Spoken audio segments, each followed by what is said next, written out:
put my phone on Do Not Disturb. Okay. Hello and welcome to the first ever episode of Pollyanna Talks. I came up with the idea for this podcast like 6 months ago. Came up with the name, created a YouTube channel, and haven't done anything with it since then. But a topic idea came to me in the last week and I thought I should just do it. Just a quick little explanation of the name. I was a very talkative child up until I was about 2 or 3 years old. My name's Anna, and my family's nickname for me was Pollyanna. Polly coming from a common name for a parrot, and I talked a lot like a parrot, so I was Pollyanna. I grew out of talking as much. It was something that I kind of labelled myself as a shy kid and kept to myself and didn't talk as much, and I never really felt like that nickname Pollyanna fit who I was. But I still have a few family members who call me that or say, remember when you used to talk a lot? Talk about this 1-2 hour car drive where I talked the entire trip, and I would just be like, okay, that's not me anymore, like move on.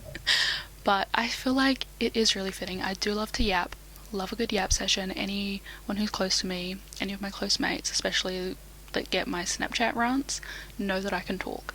So it is fitting and I'm embracing it, and this is just going to be a space where I share thoughts that come to me and whatever topics I want to talk about in a longer format, because I've been posting consistently on TikTok for over 6 weeks now, one video every single day, and I've enjoyed that, and there's been a few stuff that I've touched on and talked about in those videos, but nothing that I've been able to really get into or go into depth with.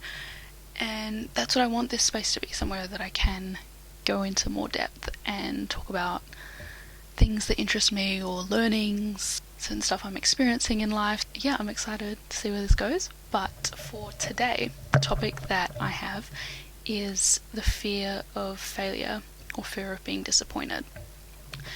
And the reason that this clicked recently was actually these purple pajama pants. These are my favourite pajama pants. I was wearing them while cooking dinner for my family. I think it was last Saturday.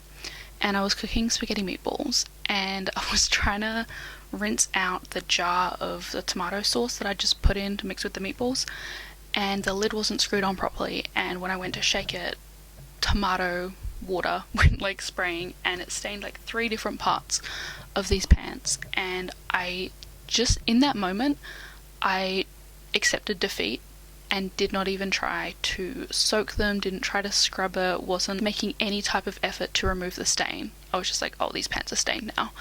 And that has happened with actually 2 other stains on these pants, because I love wearing them. I wear them all the time. But I genuinely did not even consider that I could fix this, or I could try. Like, I know that we have stain remover in the cupboard. I know how to remove a stain. It's not that I didn't think it was an option. Like, logically I knew it was an option, but my brain just went straight to accepting defeat.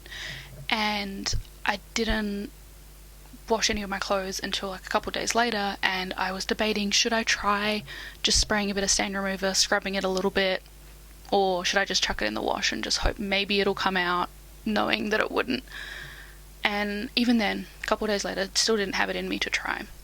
So I just put the pants straight in the wash, just a normal wash, and then as I was hanging that load out on the line, I saw that they were still stained, bright orange stains.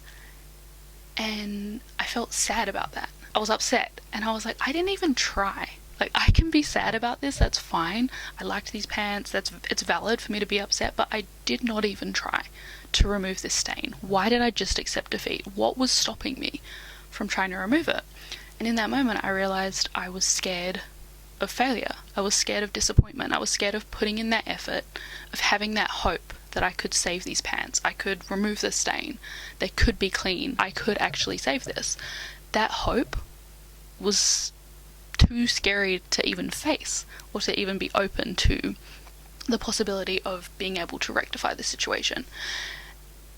And when I realized that, I went, no, fuck this. I'm not going to just lay back and accept that these pants are stained forever.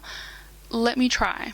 So I sprayed them with the stain remover, scrubbing them, let it sit for a while, and then rinsed it out and hung them on the line. I could still see the orange marks when I hung it on the line, and I was like, it's probably too late. I should have really soaked them right away.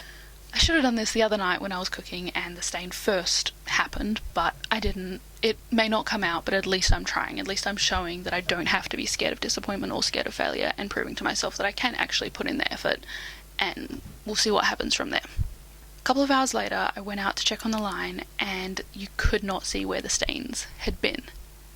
And I was so shocked and so happy. It might seem like something that was quite insignificant or small, but in that moment that represented so much more than just the stain being gone from these pants. That represented I can actually try. I can actually set myself up for potential failure or disappointment and not be disappointed or not fail. I can actually succeed if I put my mind to something or I want to achieve something. It's not impossible. And that just unlocked, like, am I on call tonight? I don't think I'm on call tonight. No, she didn't send out the roster. Hopefully it's not me, because I'm not staying up till late. I'm ready to go to bed very soon. Anyway, sorry. It's a public holiday. I don't have to worry about work today. That is none of my concern. What was I saying? My train of thought has been totally lost by that. That's fine. Redirection. Maybe I was going off on the wrong tangent. But yeah, so that whole thing just led me to really think about how in so many areas of my life, I just accept that things are the way they are, or I don't try even when there's something that I really want because of that fear of disappointment or fear of failure. And I actually saw a video that was talking about how the fear of failure and the fear of success are the same thing because of the law of polarity. You can't have one thing without the other. And vibrationally, if you're fearful of failure, putting it out there into the universe, that comes across as a fear of success as well.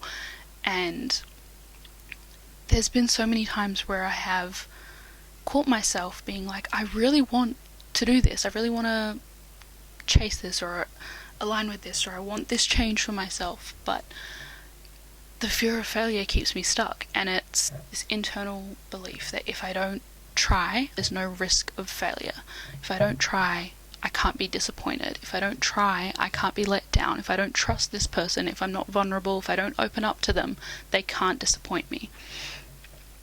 But on the other side of that coin, if I don't try, there's no chance for me to succeed. If I don't try, there's no chance for better. There's no opportunity for better. If I don't open myself up to this person, there's no opportunity for connection. If I'm not vulnerable, if I don't trust this person, I'm always going to feel isolated and lonely. They go hand in hand. And that fear of failure has kept me safe in a lot of ways, but it really is keeping me stuck.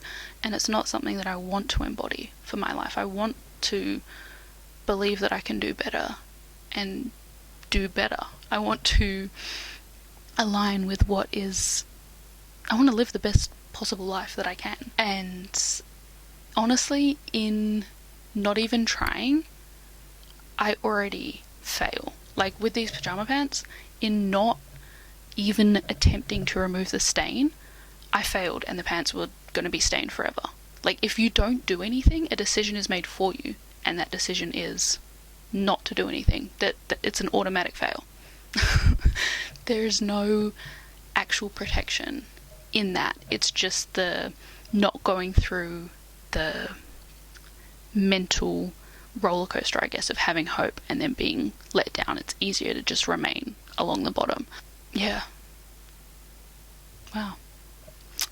Hopefully that made sense. My camera's flashing at me, so I don't know if it's going to stop recording.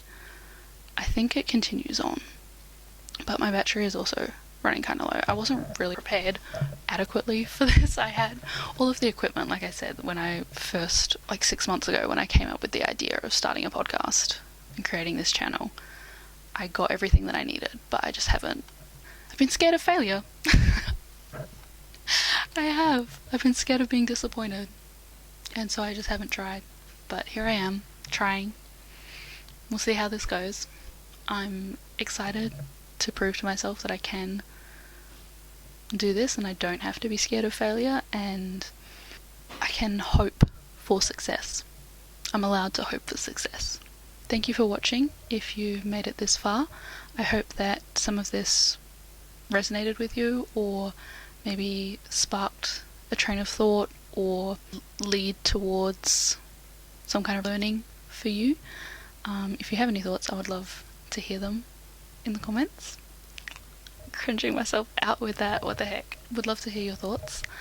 I look forward to making more videos, to proving to myself that I can do this.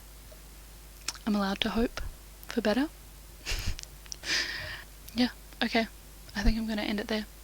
Yeah, thank you for watching, and I hope you have a really good day or night, whatever time it is when you're watching this. Alright, thank you. Bye.